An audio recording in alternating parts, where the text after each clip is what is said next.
ഉപനയന ചാനലിലേക്ക് എല്ലാവർക്കും സ്വാഗതം. ഞങ്ങളുടെ ചാനൽ സബ്സ്ക്രൈബ് ചെയ്യുക, ഷെയർ ചെയ്യുക. എല്ലാ ഉപനയന ടി വി പ്രേക്ഷകർക്കും സ്വാഗതം. നാളത്തെ ശുഭമുഹൂർത്തവും ഏതൊക്കെ നാളുകാർക്ക് അനുകൂലപ്രദമല്ല എന്നുമാണ് പറയുന്നത്. അതിനു മുമ്പ് ഈ ചാനലിൽ വ്യാഴമാറ്റത്തെപ്പറ്റി പറഞ്ഞിട്ടുണ്ട്. മെയ് മാസം 14-ാം തീയതി വ്യാഴം മാറുന്നുണ്ട്.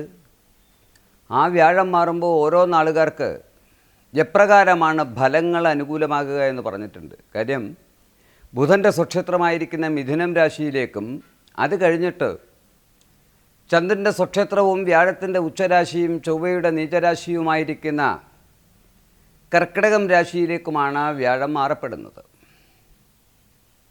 അപ്പോൾ ഇതിൽ അതോടൊപ്പം വിഷു സംക്രമഫലം പറഞ്ഞിട്ടുണ്ട്.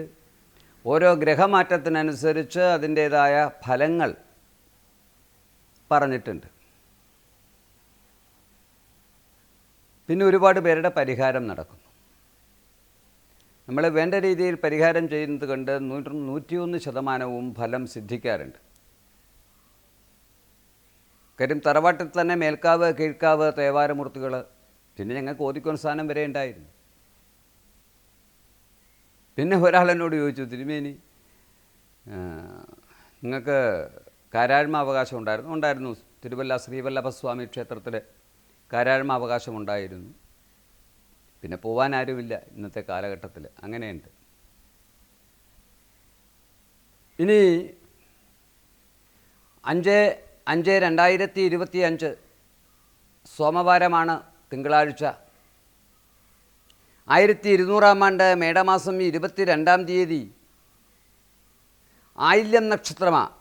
19:39 ആയില്യം നക്ഷത്രമുണ്ട്. ആയില്യം നക്ഷത്രമായി തിങ്കളാഴ്ച ആയതുകൊണ്ട് മഹാദേവന് പ്രാധാന്യമുണ്ട്. ആയില്യം നക്ഷത്രമായതുകൊണ്ട് നാഗരാജാവ്, നാഗേക്ഷി, നാഗകന്യക, അതോടൊപ്പം അഷ്ടനാഗങ്ങൾക്കൊക്കെ പ്രാധാന്യമുണ്ട്. കൂടാതെ അഷ്ടമി തിഥിയും കൂടെയാണ്. അത് മഹാവിഷ്ണുവിനും ശ്രീകൃഷ്ണസ്വാമിക്കുമൊക്കെ പ്രാധാന്യമുണ്ട്. അഷ്ടമി രോഹിണിയിലല്ലേ ശ്രീകൃഷ്ണസ്വാമി ഭൂമിയിലേക്ക് ദൃഷ്ടാന്തപ്പെട്ട് എത്തപ്പെടുന്നത്. ഒന്ന് ചോദിക്കും, ദൃഷ്ടാന്തപ്പെട്ട് എത്തപ്പെട്ട എന്താണെന്ന് ചോദിക്കും. ദൃഷ്ടാന്തമല്ലാതെ ഈ പ്രപഞ്ചത്തിലെ സർവേശ്വരകാരത്വം എല്ലാം ഉണ്ട്. അത് മനസ്സിലാക്കണം. ദൃഷ്ടാന്തപ്പെടുത്തുന്നില്ല ആൾക്കാർ, അതിന് ത്യാഗം സഹിച്ചേ പറ്റുള്ളൂ. ഇനി അഷ്ടമി തിഥി 3:36 അഷ്ടനാഗങ്ങൾക്ക് പ്രാധാന്യമുണ്ടെന്ന് പറഞ്ഞു. തക്ഷകൻ, കാർക്കോടകൻ, ശങ്കൻ, ഗുളികൻ, പത്മൻ, മഹാപത്മൻ. അഷ്ടനാഗങ്ങളുണ്ട്. വാസുകി, തക്ഷകൻ, ശങ്കൻ, ഗുളികൻ, പത്മൻ, മഹാപത്മൻ. നമ്മൾ ഈ ഇതിൽ തന്നെ സർപ്പബലിയൊക്കെ നടത്തുമ്പോൾ അഷ്ടനാഗങ്ങളും അഷ്ടദേവതകളും ഒക്കെ പ്രത്യേകം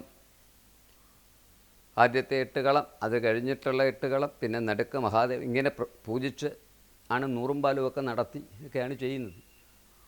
അപ്പോൾ ഇനി ഗുളികൻ പകൽ കർക്കിടകം രാശിയിലും രാത്രിയിൽ, അതായത് ചന്ദ്രൻ്റെ സ്വക്ഷേത്രമായിരിക്കുന്ന കർക്കിടകം രാശിയിലും, അതേ കർക്കിടകം രാശിയിലാണ് ചന്ദ്രൻ സ്ഥിതി ചെയ്യുന്നത്. രാത്രിയിൽ ചൊവ്വയുടെ സ്വക്ഷേത്രമായിരിക്കുന്ന വൃശ്ചികം രാശിയിലുമാണ് ഗുളികൻ സ്ഥിതി ചെയ്യുന്നത്. സൂര്യോദയം 6:09 സൂര്യാസ്തമനം 6:29 രാഹുഗ്രസ സമയം 7:30 മുതൽ 9 മണി വരെയുള്ള 1.5 മണിക്കൂറും, ഗുളികഗ്രസ സമയം 1:30 മുതൽ 3 മണി വരെയുള്ള 1.5 മണിക്കൂറും, യമകണ്ഠകാലം 10:30 മുതൽ 12 മണി വരെയുള്ള 1.5 മണിക്കൂറുമാണ്. 1 മണിക്കൂറാണ് ഒരു കാലഹോര. ആദ്യത്തെ കാലഹോര ചന്ദ്രൻ്റെ കാലഹോരയാണ്.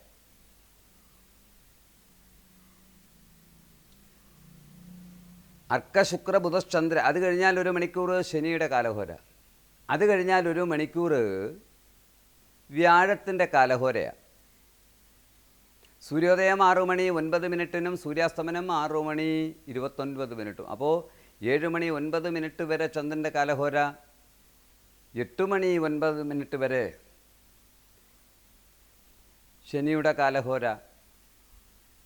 അപ്പോൾ ശുഭമുഹൂർത്തം നമ്മൾ ചിന്തിക്കുമ്പോൾ 9 മണി 2 മിനിറ്റിന് മേൽ 9:35 വ്യാഴത്തിൻ്റെ കാലഹോരയും ഇടവം രാശി ലഗ്നസമയവും, ഇടവം രാശിയിൽ വ്യാഴം സ്ഥിതി ചെയ്യുന്നുണ്ട്, ശുഭഗ്രഹമുണ്ട്, അനുകൂലപ്രദമാണ്. പിന്നെ ഒരു ശുഭമുഹൂർത്തമെന്ന് പറയുന്നത് 12:21 മേൽ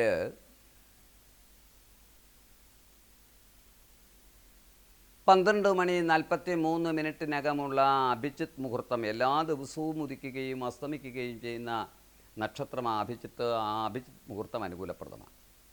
പിന്നെ ഒരു ശുഭമുഹൂർത്തമെന്ന് പറയുന്നത് 3:20 മേൽ 3:52 ശുഭമുഹൂർത്തവും അനുകൂലമാണ്.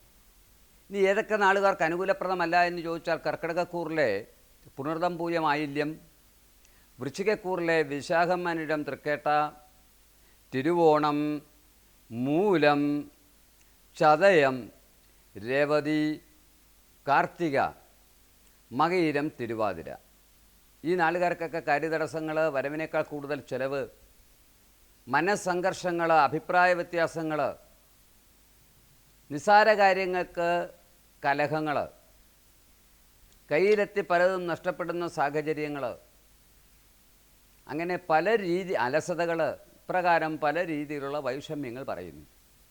പരിഹാരാർത്ഥം ചെയ്യേണ്ടത് മഹാവിഷ്ണുവിങ്കിൽ പാൽപ്പായസ നിവേദ്യം, തുളസിഹാരം ചാർത്തുക,